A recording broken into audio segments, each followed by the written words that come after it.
Em maio, o Rio vai receber uma das maiores artistas da atualidade, a cantora Lady Gaga.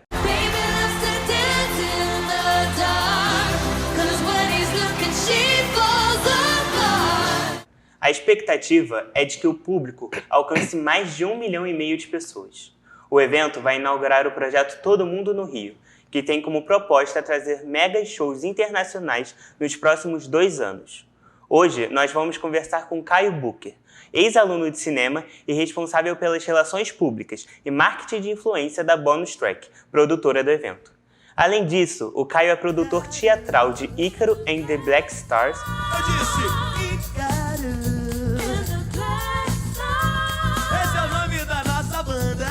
Tsunami e, mais recentemente, Matilde. Ele também atua na curadoria do teatro I Love Prio. Caio, muito obrigado por aceitar aqui o convite da nossa conversa. O Todo Mundo no Rio pretende trazer um mega show internacional nos próximos 2 anos. Como surgiu essa ideia? Bom, eu que agradeço primeiro o convite, tá? Um prazer estar de volta à PUC. Adoro esse ambiente e esse espaço tão generoso com todos, né? O Todo Mundo no Rio, na verdade, ele começa desde o ano passado, quando fizemos a Madonna, né? O grande show da Madonna.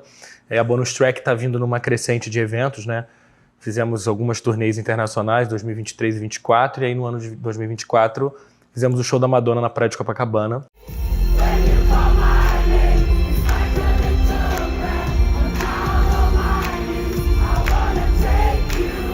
E aí, a ideia de criar o Todo Mundo no Rio é justamente criar uma marca para conceituar um show por ano durante 4 anos, né? Então, 2025 agora é o primeiro, 2026, 2027 e 2028, que no caso são os 4 anos da gestão do atual prefeito, né? Por isso que assim, a gente tem divulgado muito Todo Mundo no Rio, Lady Gaga. Ano que vem, Todo Mundo no Rio com outro artista, e por aí vai, como um projeto de realmente trazer todo mundo para o Rio de Janeiro, para assistir esse mega show de forma gratuita na praia de Copacabana, o que movimenta a cultura, a economia, o turismo, enfim, que é muito interessante para todos, né? Uhum. E a estimativa de público para o show da Lady Gaga é de mais de 1,5 milhão de pessoas. Quais são os desafios de produzir um evento como esse na praia? Eu acho que a Madonna deu 1,6 milhão pessoas, né? Então a Lady Gaga, a tendência é que seja superior realmente.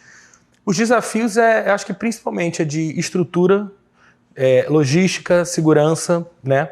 Porque é um evento que ele é totalmente aberto ao público, né? É um evento que todo mundo entra, todo mundo sai, então é um controle de segurança, de organização. Ano passado foi excelente, né? Foi super tranquilo, vamos assim dizer, mesmo com 1,6 milhão pessoas. Mas é um desafio porque é muita gente, né? E aí é uma coisa que você envolve show, envolve bebida, envolve alegrias e aquela coisa toda. É de entender a dinâmica, a logística da coisa, né? Eu acho assim que a prefeitura, o governo e os órgãos públicos envolvidos têm essa expertise, né? Porque é um evento como se fosse um Réveillon do Rio de Janeiro, é um evento grande que acontece, não é uma coisa que, né?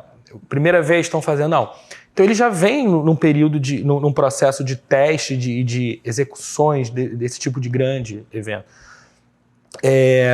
A estrutura, tanto do palco, né, porque é uma estrutura muito grande para você poder colocar essa artista, Lady Gaga, assim como Madonna, que não é só um show que ela chega e canta, não. Envolve dança, envolve efeitos e danças e projeções e é uma grande performance, né? A estrutura de som, justamente para você não ter um som só na frente, mas você tem a extensão inteira da praia de Copacabana chegando quase ali no Leme, então você tem as caixas de som de delay para ir espelhando o som para todo mundo que estiver ali poder ouvir da melhor forma possível, né? Assim como os telões para você poder assistir. Sim. A questão de trânsito, né? De organização de trânsito, de entrada, de saída, né? As revistas que fazem para entrar ali, para evitar briga, evitar roubo, essas coisas todas. Mas a estrutura tá muito bem elaborada, né? Com o apoio dos órgãos públicos, da prefeitura, do governo, enfim, dos patrocinadores do evento. Então, acho que é isso, fazer o que a gente já fez ano passado, né, com a Madonna. Claro que melhorando sempre, né, ajustando alguns pontos, mas a expectativa é que seja melhor e com mais gente. Bonus Track já teve por trás de shows como o da Madonna na praia, e a produtora também organizou shows de outros artistas internacionais, como as 2 turnês do Paul McCartney e a do Roger Waters. Quais as etapas para a realização de shows desse porte? Então, esse foi o primeiro show internacional que eu fiz na Bonus, né, desde que eu entrei lá 2 anos atrás, foi do Roger Waters, que foi muito emocionante, né?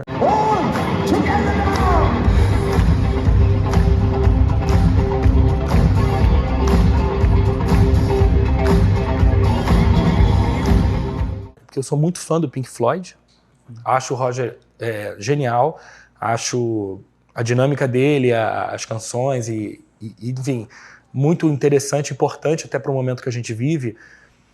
E é um processo, né? Desde a primeira negociação, de escolher o artista, você fala com o representante de um artista lá de fora, né, da cidade desse artista. Aí começa a parte de negociação, escolher quantas cidades vão ser feitas, quais os lugares, qual vai ser aqui, vai ser estádio, vai ser uma casa de show, vai ser um show, vão ser 2, vão ser 3, não sei o quê. Começa toda essa organização logística para seguir a contratação, a entender a parte de estrutura, entender a divulgação e a mídia, né, qual a forma que você vai atingir o público, qual o público desse show. Então, pela Bonus, eu fiz a turnê do Roger Waters em 2023, a do Paul McCartney na sequência em 2023.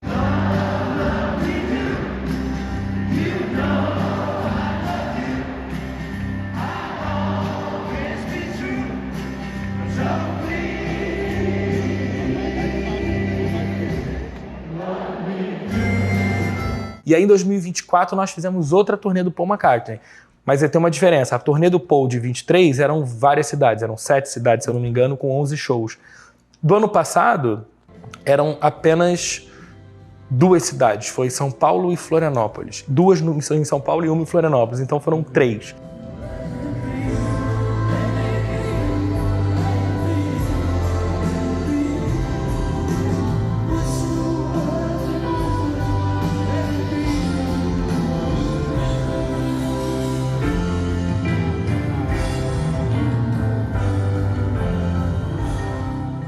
Então é isso, é uma escolha muito do artista, do que ele almeja fazer também. Né? No ano anterior ele quis fazer 11 shows, ano passado ele fez 3. E aí nós aqui vamos organizando essa dinâmica, organizando essa logística, a produção, contratação. Aí começa a busca de parceiros, de patrocinadores, a busca pelo local. Aí o local, às vezes você tem, um exemplo, um lugar que tem uma marca de cerveja que já é daquele lugar. E aí você não pode arrumar um outro patrocinador de outra marca. Então começa toda essa organização da parte comercial, da produção e tudo mais para fazer a coisa acontecer e até chegar na etapa de vamos abrir a venda, vamos divulgar.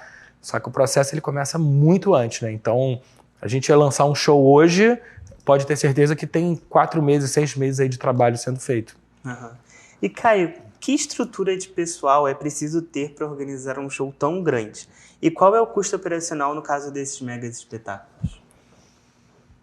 Olha, a quantidade de gente, ele vai depender muito, né? Se é um show no estádio, se é um show na praia, se é um show numa casa de eventos, né? Porque você fazer um show numa casa de eventos de 5 mil lugares ou numa casa de 15 mil, você muda. Numa casa de 15 mil para um estádio de 50 mil, já muda. Um estádio de 50 mil para uma praia de 1,5 milhão, já muda também. Então tudo é muito proporcional ao tamanho do espaço, ao tamanho do evento. Assim como a estrutura, porque às vezes você vai numa casa de show que já tem palco, já tem a estrutura de som, a estrutura de luz, você tem que botar um complemento. Ou quando você vai num estádio, que você tem que alugar, cada parafuso que está ali, você tem que levar o palco, montar o palco, montar a estrutura inteira.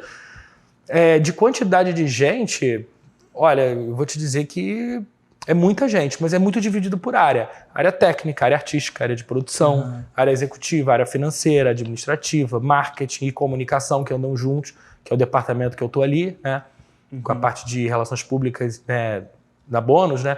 A parte de curadoria, a parte de, enfim, de logística. E qual é o valor disso? Quanto... Aí depende muito do tamanho do projeto, né? Mas são milhões. Sim. Dependendo, são milhões. E como que vocês pretendem fazer a escolha dos outros artistas que vão se apresentar no Todo Mundo do Rio? Então, tem algum critério? O critério são artistas que têm uma abrangência de diversidade de vários públicos, que tem um público e que, assim, a gente pensa no seguinte, Faz um tempo que ele não vem, faz um tempo que ela não vem, tem um desejo do grande público de assistir. A Lady Gaga, ela ia fazer um show no Brasil que, infelizmente, por uma questão de saúde, né, o que é super entendível, vamos dizer assim, ela teve que cancelar. Então, assim, já ficou um desejo de ter a Lady Gaga, então vamos trazer a Lady Gaga. Fizemos a Madonna, que é uma diva pop, então a Lady Gaga é uma diva pop também. Eu não sei te dizer, e é verdade, assim, as pessoas me perguntam, quem vai ser a próxima, não sei o quê. Eu não sei ainda, porque não está fechado. Mas existe uma relação de artistas, principalmente do universo pop, assim como do universo rock, mas assim, são pessoas que levam 1,5 milhão de pessoas ao lugar. Eu acho que o mais legal são artistas que tenham a energia com o Rio de Janeiro, a energia com o turismo, a energia de fazer um show numa praia para levantar a multidão, para a galera cantar, para a galera dançar, para o público se divertir, se emocionar. O objetivo principal é esse, né? Então são shows que possam cumprir esse papel e levar o público ali para se divertir, para aproveitar, para curtir. E Caio, além de você trabalhar na Bonus Track, você também é produtor de várias peças, como Ícaro and the Black Stars, Tsunami e agora, mais recentemente, de Matilde. Quais são as diferenças de produzir teatro e esses mega shows e os tamanhos dos eventos assim também? Olha, eu digo que produzir é sempre produzir. E eu levo a mesma responsabilidade, um evento gigante, um evento pequeno.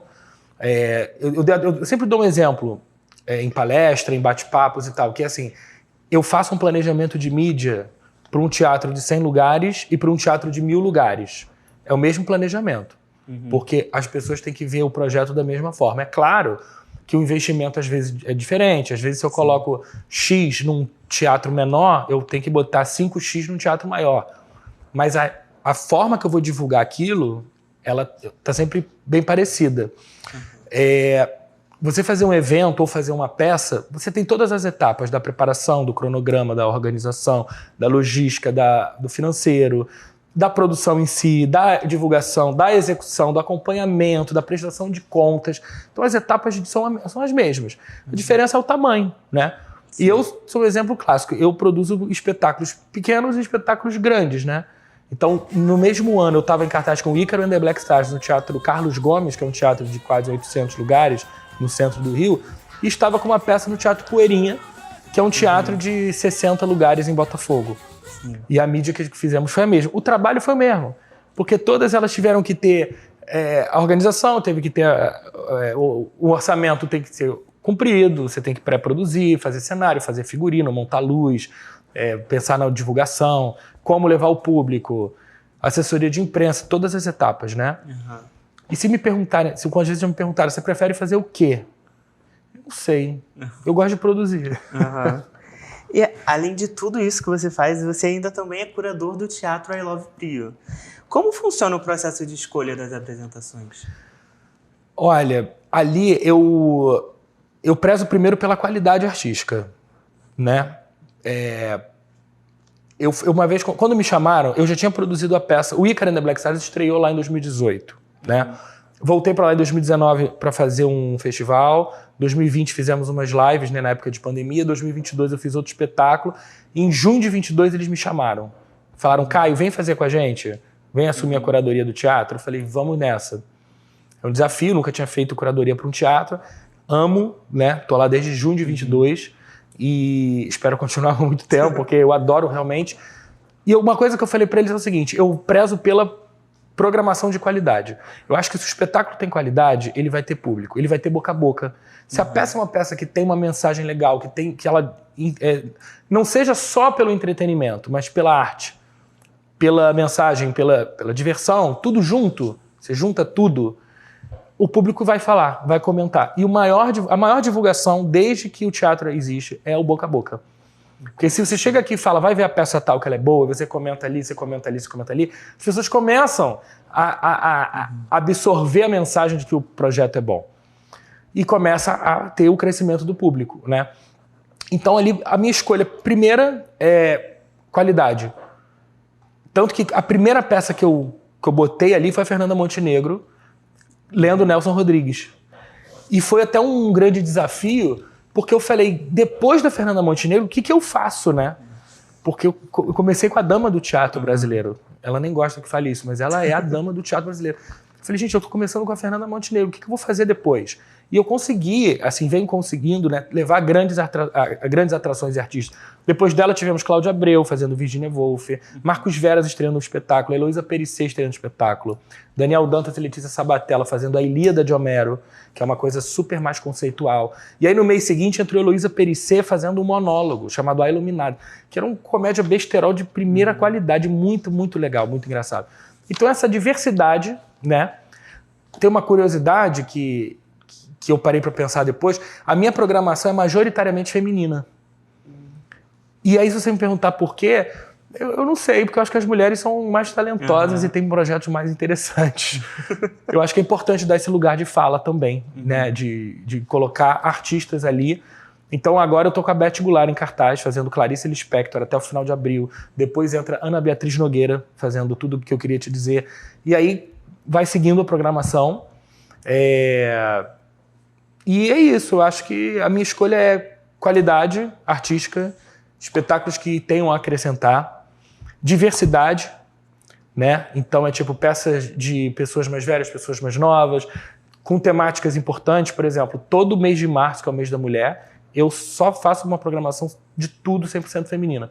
Tanto que no ano passado o teatro ganhou uma moção da Câmara dos Vereadores por ser o único teatro no Rio de Janeiro que pensou uma programação totalmente feminina. E aí alguém falou pra mim, nossa, genial. Eu falei, genial? Mas isso pra mim deveria ser sempre, né? Caramba. O mês da consciência negra, em novembro, quem que tava em cartaz era a Luana Xavier, fazendo Pequeno Manote Racista. Inclusive nesse lugar de colocar temáticas importantes e necessárias para a sociedade no Jockey Club da Gávea. Num lugar da Zona Sul, que é frequentado principalmente pela elite, de democratizar o acesso, democratizar a cultura. Então eu penso muito nisso também. E Caio, quando você estava na faculdade, você já planejava fazer grandes eventos? Já. Na verdade, eu entrei na faculdade, já entrei trabalhando, né? Eu comecei a trabalhar mesmo com 15 anos. Né? Eu estou fazendo 35, então são 20 anos que eu trabalho com teatro. Eu já entrei na faculdade, quando eu entrei no meu primeiro período aqui na PUC, primeiro semestre de 2009, eu estava em cartaz no Shopping da Gávea com uma peça, terças e quartas. E a maior divulgação que eu tive foi a PUC, porque eu não tinha verba para fazer grandes divulgações, então eu trazia filipetas para a PUC, colocava em todas as salas, dava para os professores também entregar. Departamento, PUC Urgente saía toda hora. Cheguei a gravar depoimento aqui, gravar para o portal PUC Rio Digital. Foi a maior divulgação. E a galera da PUC ia pro Shopping da Gávea, aqui do lado, né? Depois eu estreiei uma peça, eu como ator, eu fui ator até meus 21 anos. E aí eu fiz uma peça chamada Garotos, que foi bem sucesso, assim, durante 4 anos a gente viajou muito o Brasil e tal. Ficamos 1 ano em cartaz no Shopping da Gávea. E a maior divulgação também que tivemos foi aqui. Caraca. E eu já produzia, em 2012, né? Eu me formei na PUC, foi um período que eu estava me formando aqui, terminando a temporada da peça, eu fazia uma série na Globo também, e aí eu falei, eu não sou ator, eu sou produtor, eu quero idealizar projetos, eu quero fazer shows, fazer eventos, quero produzir teatro. O que eu mais amo fazer, acho que é produzir teatro, assim. Então, eu entrei já com esse pensamento mais claro. Uma coisa de cada vez, né? Eu não imaginava que eu ia fazer a turnê com o Paul McCartney e fazer um show da Madonna. Isso eu não imaginava. Mas eu imaginava, assim, que eu queria fazer grandes eventos, fazer grandes espetáculos, fazer grandes shows e coisas que me movem, coisas que me emocionam, como o Matilde, que é a peça que eu tô exatamente esse ano inteiro de 2025 em turnê, que é uma peça idealizada pelo Paulo Gustavo, que era muito meu amigo, e ele ia dirigir o espetáculo. Infelizmente não deu tempo, então a gente agora, a convite da Malu Vale, que é a atriz da peça, né, estamos montando em homenagem a ele. E é uma coisa que me move muito, então isso é o melhor dessa profissão. E além de todos esses lugares que você trabalha, você agora vai abrir um bar, né, voltado para a cultura. Como que surgiu essa ideia? Olha, esse bar foi um convite de um dos sócios, o Lohan, né? Ele é dono do Grupo Canastra, que são 7 restaurantes no Rio de Janeiro. Ele primeiro me convidou para abrir o bar lá no centro, que chama Destilaria Maravilha. Aí a gente começou o processo no ano passado, né, de obra, de entender a estética do bar e tudo mais. E aí ele me chamou para o restaurante no Leme, o Canastra Trattoria, que eu tô lá hoje, né, desde do final do ano passado. O meu trabalho com gastronomia, além de apreciar a gastronomia, eu adoro comer, adoro beber um drink, uma coisa assim, é a parte da cultura. Desde levar projetos culturais, oferecer projetos culturais pelo bar, pelo restaurante, quanto apoiar a cultura. Então o restaurante, o bar, a gente apoia a cultura. A gente oferece parcerias, apoios, permutas para os espetáculos, para as pessoas saírem das peças, irem lá jantar, irem lá tomar um chopp, conversar e tudo mais. E o bar, a Destilaria Maravilha, é o primeiro bar com destilaria da cidade do Rio de Janeiro. Então a gente tem o Alambique, nós que produzimos o gin, a cachaça e a vodka. Caraca. Não tem drink autoral, são drinks clássicos do mercado, que todo mundo conhece, mas feitos com os nossos destilados, cachaça, vodka e gin. O Alambique está lá, a gente produz tudo lá. Tem um cardápio de comida também. E eu diria que o nosso foco é o drink e a música.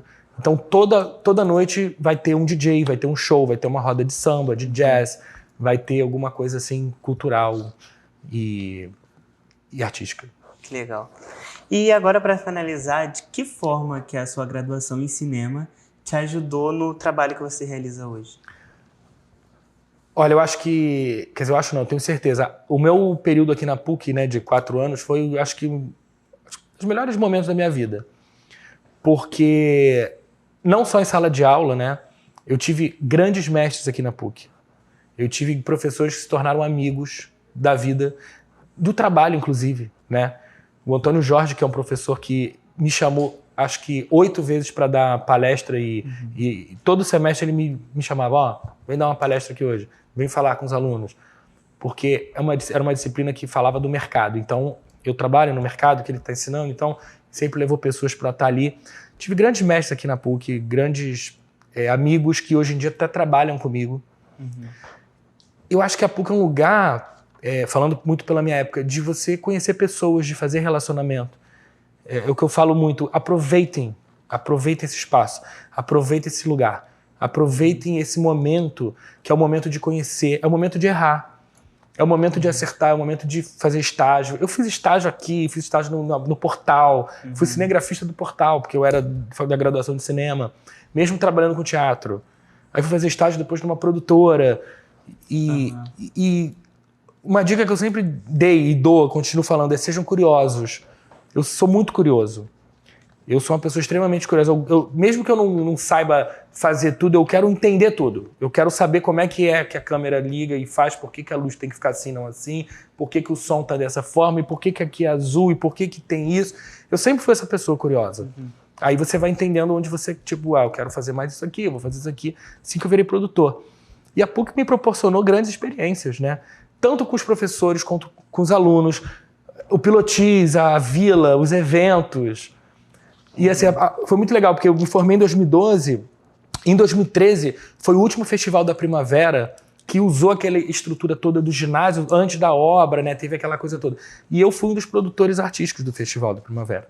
Eu participei da curadoria, fui lá no diretório, eles falaram, o que você acha, quem, não sei o quê, E ali foi quando eu fechei o Moraes Moreira para fazer 40 anos do Acabou-se Horário, que foi um show histórico aqui. Assim como o Gerson King Combo, assim como o MV Bill, Tia Surica, enfim, foi um festival incrível e foi muito marcante para mim, porque eu me formei e eu não sabia se eu ia voltar um dia. No fundo, eu queria voltar. No meu ínterim, eu falava assim, poxa, acabou, eu quero voltar. Aí em 2013 eu voltei para fazer a produção artística do festival. Em 2014 eu fui fazer uma pós em arte e filosofia, então eu fiquei 2 anos aqui ainda. E sempre voltei para dar palestra, para bater papo, não sei o quê. Então, um convite como esse de estar aqui, poder compartilhar um pouquinho e bater um papo, para mim é um prazer, é delicioso. Muito obrigado, Caio. Eu que agradeço. E muito obrigado para vocês que assistiram até aqui e até o próximo vídeo.